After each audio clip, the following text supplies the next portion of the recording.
Shalom jemaat yang dikasihi Tuhan, mari kita melihat dari Amsal pasal yang ketiga ayat 19 dan 20. Dengan hikmat Tuhan telah meletakkan dasar bumi, dengan pengertian ditetapkannya langit. Dengan pengetahuannya air samudra raya berpencaran dan awan menitikkan embun. Nah, dikatakan dengan hikmat Tuhan, Dia meletakkan dasar bumi. Nah, kalau kita melihat bumi kita ini, sungguh dengan hikmat yang sangat besar Tuhan mengatur semuanya. Kita tahu bumi kita ini berputar pada porosnya. Dan poros bumi ini pun ada derajatnya tertentu, tidak bisa sembarangan, yaitu antara 22 sampai 24 derajat. Kenapa? Karena ketika derajatnya aja berubah, maka akan menyebabkan perubahan yang begitu rupa di planet bumi ini. Jadi Tuhan menetapkan bumi ini berputar dengan poros kemiringan tertentu. Juga bumi ini mempunyai jarak tertentu dengan matahari supaya ada kehidupan di bumi ini, tidak terlalu dekat, tidak terlalu jauh dari matahari. Sungguh semuanya ini Tuhan mengatur dengan hikmat yang luar biasa. Dan selain Dia meletakkan dasar bumi dengan hikmat dan dikatakan dengan pengertian ditetapkannya langit. Nah, kalau kita melihat ke langit, kita punya atmosfer. Kenapa Tuhan taruh atmosfer di langit? Karena atmosfer yang diberikan Tuhan ini menjadi perlindungan supaya planet bumi ini terlindungi dari sinar matahari yang berbahaya. Dan juga di atmosfer ini menjadi seperti lingkaran yang menyelimuti bumi, menjaga supaya di bumi ini suhunya tidak terlalu dingin juga. Dan atmosfer juga mengandung oksigen yang kita butuhkan.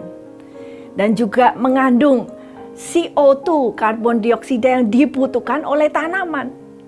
Jadi semuanya Tuhan mengatur secara detail bagaimana bumi kita yang berada di tata surya ini bisa berkesinambungan. Dan di bumi inilah satu-satunya planet yang ditemukan kehidupan.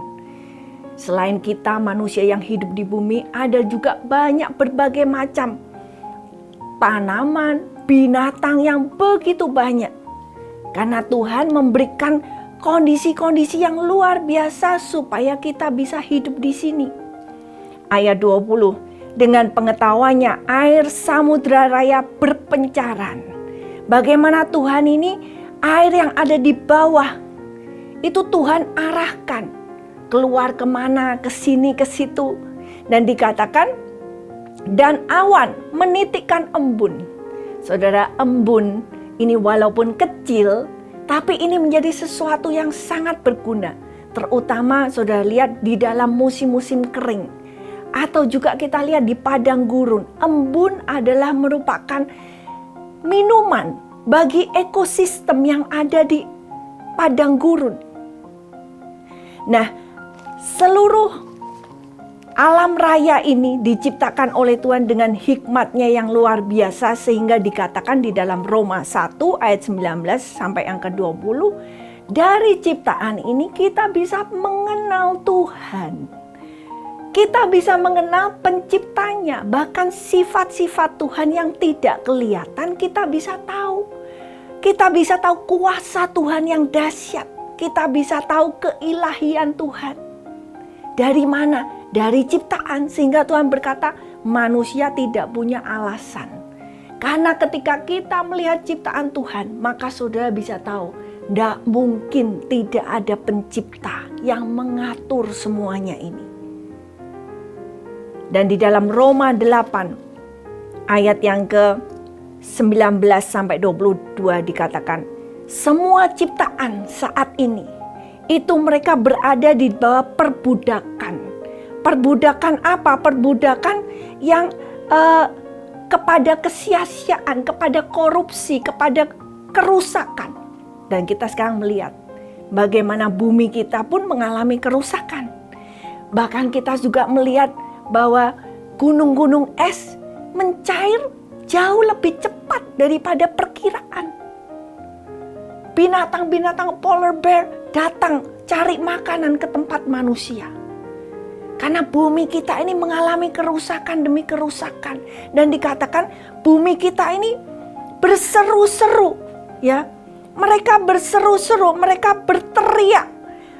Sebab dikatakan kita tahu sampai sekarang segala makhluk bersama-sama mengeluh dan merasa sakit bersalin.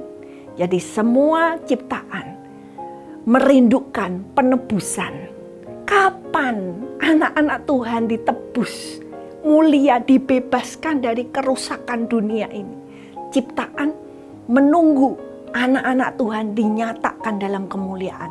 Mari kita, ketika kita melihat ciptaan Tuhan, kita mau memuji Tuhan, Allah pencipta.